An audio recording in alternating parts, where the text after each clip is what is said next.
था कि अभी आप बोल रहे हैं कि आईएमएफ का प्रोग्राम आया नहीं है, ठीक है, मतलब वो समरी अभी तक आई नहीं है, लेकिन जो ये अचानक से प्राइस हैक्स हो गई, ये अभी पेट्रोल की प्राइस और ये सब कुछ इंक्रीज हो गया, तो ये रिलेटेड है आईएमएफ से या? जी एब्सोल्युटली।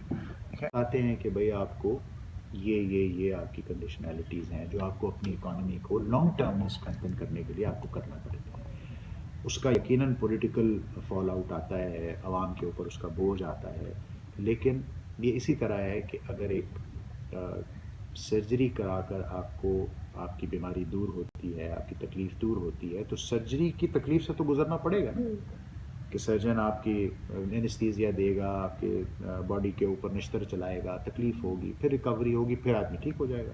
लेकिन अगर ये कहें कि मुझे सर्जरी कराए बगैर मैं ठीक हो जाऊँ, वो फिर मुश्किल है, बहुत बहुत केसेस में नामुमकिन भी है। तो इसी तरह आईएमएफ की जो कंडीशनैलिटीज़ हैं वो हमें अभी हमारे लिए बायस तकलीफ़ है, क्योंकि हमने उसे पहले नहीं केटर किया। जैसे जिसकी एक मेजर चीज़ है फ्री फ्लोट ऑफ करेंसी, जिसमें कि पाकिस्तानी करेंसी को मार्केट फोर्सेस पर छोड़ दिया जाए कि वो कहाँ अपना रेट सेट करती है। इससे पहले हम उसको होल्ड करते थे कि डॉलर इतने रेट पर रहे या इतनी उसकी वैल्यू रहे और वो एक सर्टन रेंज से बाहर ना जाए, तो वो हम करते रहे जब तक कर सके। अब नहीं मैनेज हो रहा, अब उसके और बहुत सारे रीजंस हैं, उसकी बहुत सारे और वजूहत हैं, तो फ्री फ्लोट की तरफ ये एक कंडीशनैलिटी है। फिर उसी तरह यूटिलिटीज़ हैं, उसकी चार्जेस के ऊपर उनका एक व्यू पॉइंट है। इसीलिए ये मीटिंग्स होती हैं दो आईएमएफ के सीनियर ऑफिसर्स के साथ, हमारे ministry of finance and finance minister की, to find a middle way. तो इसलिए उनका जब डेलीगेशन इधर है पाकिस्तान में, वो अपनी रिव्यू करेगा सारी बात को, वो बताएगा कि गवर्नमेंट पाकिस्तान को क्या स्टेप्स लेने चाहिए, और फिर गवर्नमेंट डिसाइड करेगी। यकीनन उससे महंगाई बढ़ेगी, यकीनन उसके और फॉलो आउट इफेक्ट्स आएंगे, बट हमारे पास इसके अलावा कोई और ऑप्शन अभी नज़र नहीं आ रहा। आपको अपने जवाब में बेसिक इंट्रोडक्शन देना है, उसके जो चैलेंजेस रहे हैं आईएमएफ के पास जाने से। ये कोई आइडियल सोल्यूशन नहीं है कि आप जैसे ही आपके हालात मुश्किल हो आप किसी से मांगने चले जाएं, और एक डिग्निफाइड नेशन के लिए, प्राउड नेशन के लिए ये कोई बहुत फ़ख्र की बात नहीं होती। मजबूरन जब जाते भी हैं तो उसको बेस्ट पॉसिबल वे में यूज़ करके मिनिमम टाइम में हमें निकल जाना चाहिए, ना कि हम उस पर डिपेंडेंट रहें। तो ये आपको एक इंट्रोडक्शन देना है, फिर उसकी क्रिटिकल एनालिसिस करनी है कि कितने पैसे आए तो उसकी क्या यूटिलिटी रही, उसका महंगाई पे, यूटिलिटीज़ पर, फॉरेन करेंसी के ऊपर, हमारे ट्रेड पर क्या इफेक्ट रहा, पॉजिटिव एंड नेगेटिव। और फिर आखिर में आपने अपना कंक्लूजन देना है कि जी इसकी अगर ये हम इस तरह करेंगे तो बेहतर होगा, और अगर हमने ये चीज़ फिर से इसी तरह फॉलो नहीं की तो हम अगेन साल और 2 साल के बाद फिर इसी मुश्किल में आ जाएंगे। सर जैसे ये आईएमएफ वर्क करता है कि वो हमें पैसे देगा, वो हमारे फॉरेन रिजर्व्स में पड़े होंगे, ठीक है, फिर हम उनको यूज़ कर सकते हैं, मतलब अगर नीड हुई तो, या वो एज अ फॉरेन रिजर्व्स ही पड़े रहेंगे स्टेट बैंक में? नहीं, तो आपको देखिए ये लोन जो आपको मिलता है वो इसीलिए मिलता है कि उससे आप अपनी इकोनॉमी को स्ट्रेंथन करें। सर वो सही है। एक्चुअली मैं इसकी हिस्ट्री पढ़ रही थी, तो उसमें था कि जब हम फर्स्ट टाइम गए थे आईएमएफ के पास, तो उस टाइम अयूब खान के दौर था, तो हमने उनसे जितने पैसे लिए वो हमने फॉरेन रिजर्व में रखे, लेकिन विथड्रॉ कुछ नहीं किया। ये सिर्फ शो कराने के लिए होता है कि हम डिफ़ॉल्ट में नहीं जा रहे, हमारे पास फॉरेन रिजर्व्स हैं। अगर आपका फॉरेन करेंसी का जो आपके फॉरेन एक्सचेंज रिजर्व स्ट्रांग होंगे तो आपकी इकोनॉमी के ऊपर दूसरे इकोनॉमीज़ का, बिजनेस का ट्रस्ट और फेथ रहेगा हाँ, ना। ये बात अभी हमारे अकाउंट में फॉरेन करेंसी रिजर्व में बहुत कम पैसे रह पैसे, गए हाँ, हैं, 4 जिस बिलियन वजह अराउंड। से एक पैनिक सिचुएशन हाँ, है कि भाई ये पैसे भी अगर ख़त्म हो जाएंगे तो हम कहाँ खड़े होंगे, हम डिफ़ॉल्ट पर जाएंगे या डिफ़ॉल्ट से आगे की सिचुएशन पर जाएंगे।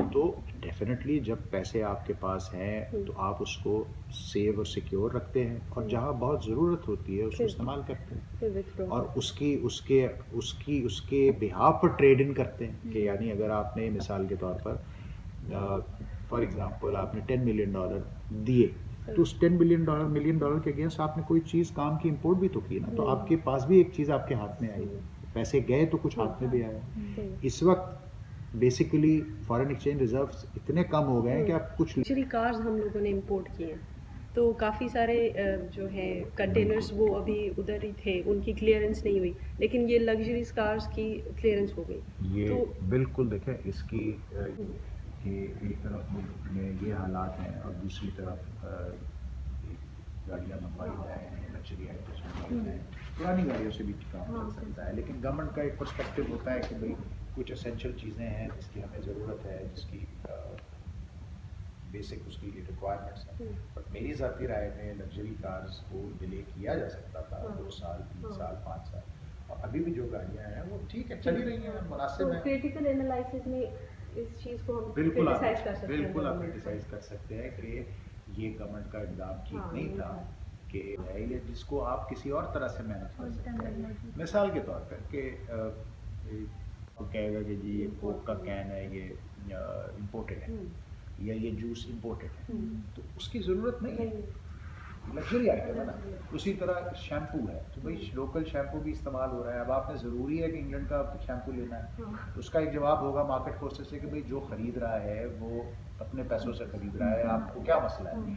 लेकिन वो मसला ये है कि या तो वो आइटम स्मगल होकर आ रहा है, तो उसकी जो ड्यूटी है वो चीज़ वो गवर्नमेंट के अकाउंट में नहीं जा रही, और अगर वो इम्पोर्ट होकर आ रहा है किसी भी फॉर्म में, तो इसमें मतलब अभी ये लोग कर सकते हैं ऐसा इंडिया के हिसाब से अगर देखा जाए। देखें ये जो भी ट्रीटी है, मुझे एक तो स्पेसिफिक अभी मैं उस पर अपडेटेड नहीं हूँ, लेकिन कॉमन सेंस यही है कि जो ट्रीटी दो मुल्कों के बीच में है, और अगर उसमें दोनों में से कोई भी एक पार्टनर अपने आप को उसके कुछ टर्म्स को रिवाइज करना चाहता है, या उस पर डिस्कशन करना चाहता है, या कोई इम्प्रूवमेंट लाना चाहता है, या अपना कोई व्यू पॉइंट कन्वे करना चाहता है, तो why not, they should sit together, they should find तो अ वे अभी आउट। पाकिस्तान में कोई भी स्टांस इस पे नहीं आया कि हम लोग जाएंगे या बात करेंगे या नहीं करेंगे, तो ये ठीक है। हो सकता है कि 3 महीने के बाद वो पानी बंद कर नहीं, दें। ऐसे ये ऐसे नहीं होता, ऐसे नहीं होता। उनका उन्होंने अपनी ख्वाहिश का इजहार किया है कि भाई हम आपसे डिस्कस करना चाहते हैं, तो अभी हमारी जो हमारा मुताल्लिका जो ऑर्गेनाइजेशन है वो अपने हिसाब से उसको रिव्यू करेगी, तैयारी करेगी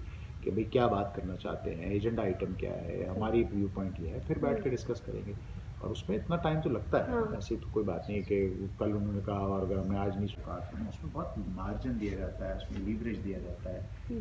इसी वजह से ये इदारे हैं जो यूनाइटेड नेशंस है कि डिस्प्यूट हो जाता है तो उसमें आप चले जाते हैं, तो जंग हो जाती है तो यूनाइटेड नेशन का डेडिकेटेड इदारा है उसमें चले जाते हैं। अदरवाइज उनके और बहुत सारे ज़ैली इदारे हैं, फूड एंड एग्रीकल्चर ऑर्गेनाइजेशन है, उनका यूनिसेफ है, यूनिडो है, वगैरह। सो उस पर आप उनके गुड ऑफिसर्स को यूज़ कर सकते हैं, एक्सपर्टीज़ को यूज़ कर सकते हैं, अपनी बात कन्वे कर सकते हैं। बहुत बड़ा कोई मसला खड़ा हो गया है तो फिर यूएन की जनरल असेंबली के सेशन बुलाए। दफातर हर दुनिया के मुल्क में मौजूद हैं, इस्लामाबाद में भी है, कराची में भी हैं, उनसे आप अपनी बात कर सकते हैं। तो उस समय ये चीज़ें कुछ दो और कुछ लो की बुनियाद पर, गिव एंड टेक की बुनियाद पर, एक दूसरे के साथ अंडरस्टैंडिंग की बुनियाद पर होती है, डिस्कशन के ज़रिए होती है। क्योंकि हर चीज़ का हल ज़िद या वॉर या एक दूसरे से लड़ाई करना या स्टांस ले लेना नहीं होता। कुछ 2 कदम कोई पीछे हटता है, 2 कदम कोई पीछे हटता है, तो चीज़ हो जाती है।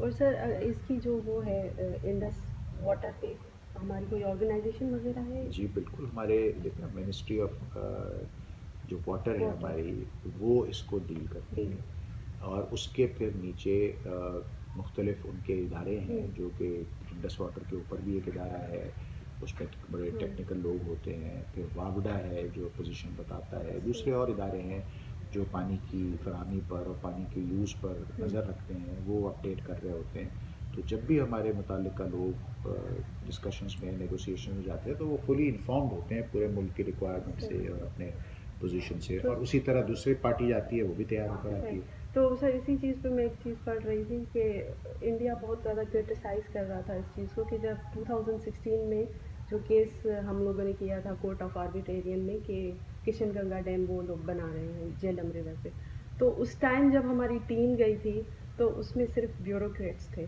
मतलब वो ये क्रिटिसाइज़ करते हैं कि आप एक केस लड़ने आए हैं एक डैम पे और ये सब, तो आपके पास एक मतलब वो ना इंजीनियर्स की कोई टीम थी ना आपके पास ऐसा कोई, तो वो अभी तक उस पे ये मुझे इस स्पेसिफिक वाक़े का नहीं पता, लेकिन ऐसा नहीं होता। जो अफसरान जाते हैं वो फुली प्रिपेयर्ड होते हैं, उनके साथ जो टेक्निकल लोग हैं वो भी साथ होते हैं, और अगर किसी वजह से साथ में नहीं थे, about which I am not sure, तो यकीनन वो उनसे राब्ते में ज़रूर होंगे कि कोई ऐसी ये चीज़ है, इसकी ये, क्योंकि ब्यूरोक्रेट्स जो मिनिस्ट्री ऑफ पावर में वाटर में भी जो लोग काम, पहले ये ministry of water and power कहलाती थी एक ज़माने में, और उसकी अब शायद अलग अलग हो गए हैं दोनों उसके एस्पेक्ट्स, मिनिस्ट्री ऑफ वाटर अलग हो गई है, मिनिस्ट्री ऑफ पावर अलग हो गई है। तो उस में जो अफसरान हैं वो ट्रेन हो जाते हैं, उस एक्सपर्टीज़ होती है उनके पास, वो वहाँ काम कर रहे होते हैं। ब्यूरोक्रेट तो कोई भी है जो कि डील कर रहा है।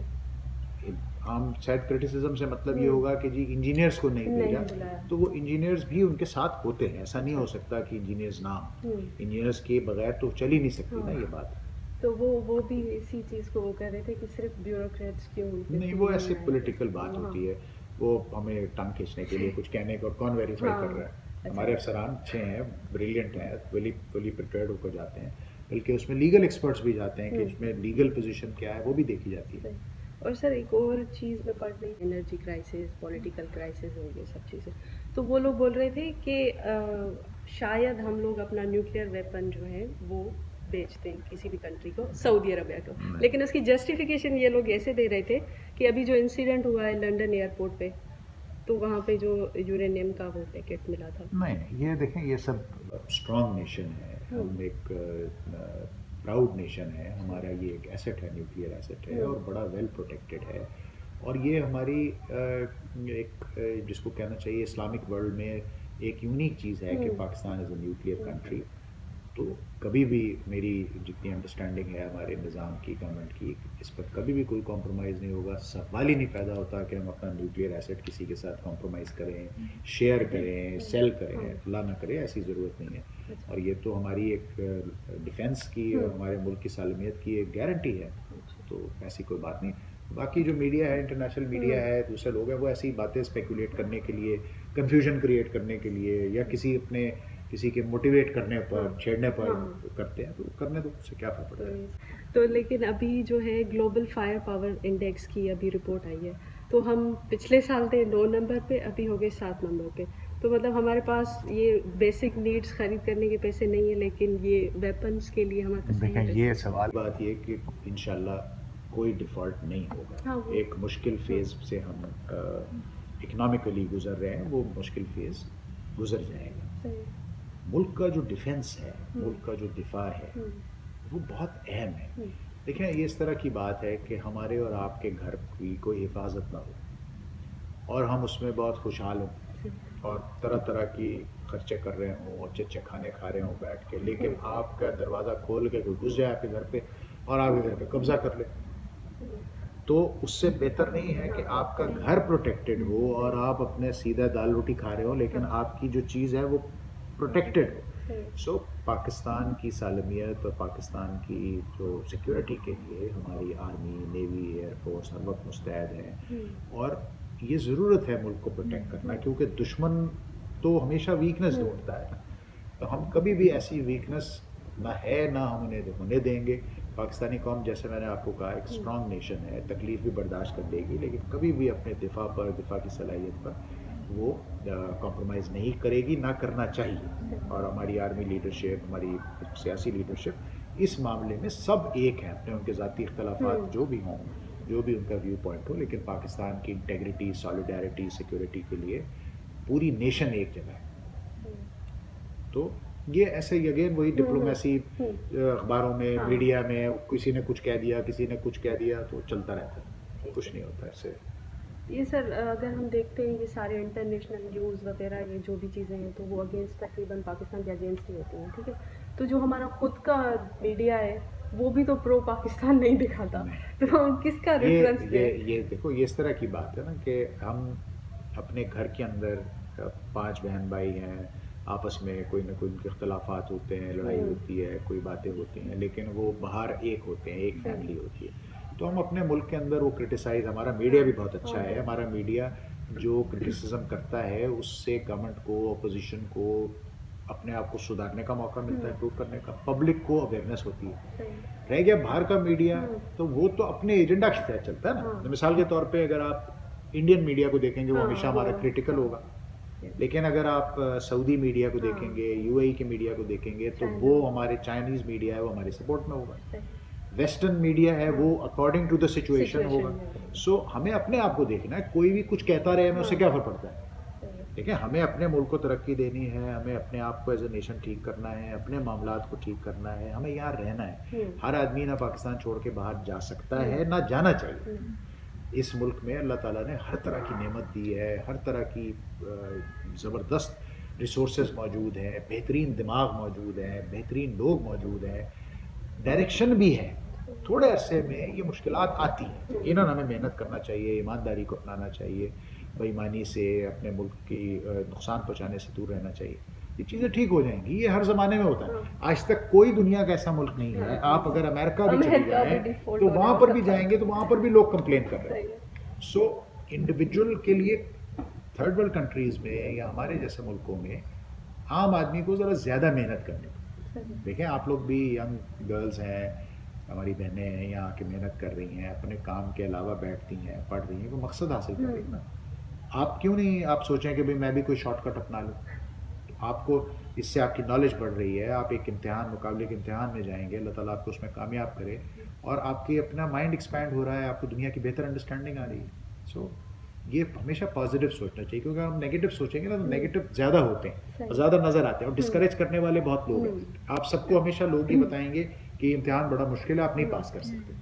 मैं आपको हमेशा कहता हूँ कि इम्तिहान मुश्किल नहीं है, अगर आप डेडिकेटेड वे में पढ़ें और मुनासिब तरीका, बहुत कोई पढ़ने की भी ज़रूरत नहीं है कि आप PhD हो गए, मुनासिब तरीके से रेगुलर मेहनत करें तो ये आप कर सकते हैं इसको।